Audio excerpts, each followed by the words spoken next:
సాక్షాత్తు ఆ ఆదిశేషు స్వరూపులైనటువంటి శ్రీ రామానుజన్ గారికి వారి పాదపద్మములకు సాష్టాంగ నమస్కారాలు తెలియజేసుకుంటూ 11వ శతాబ్దంలో అంటరానితనం కరతాళ నాట్యం చేస్తున్నటువంటి సమయంలో విశ్వవ్యాప్తంగా ఉన్నటువంటి ప్రాణకోటి అంతా ఒకటే అని చాటి చెప్పినటువంటి సమతామూర్తి శ్రీ రామానుజాచార్యులు వారు.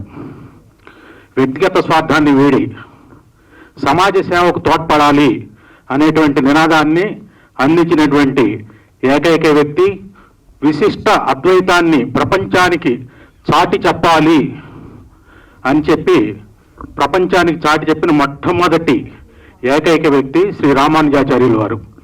అటువంటి రామానుజాచార్యులు వారి స్ఫూర్తితోటి వారి సిద్ధాంతాలని ప్రపంచవ్యాప్తంగా ఇప్పటి తరాలకు తెలియజేయాలని మన లైన్ సాయి వెంకట్ గారు జూలై 12న వారు అనేకమైనటువంటి వేషధారణలతోటి వారి యొక్క వేషధారణతోటి వారి సిద్ధాంతాలను ప్రపంచానికి తెలియజేయాలని ఎంతో ధైర్యంగా ఎంతో ఉన్నత భావాలతోటి ఈ సినిమా వారి కోసం కాదు, ప్రపంచ జనాల కోసం ఈ సినిమా తీస్తున్నారు.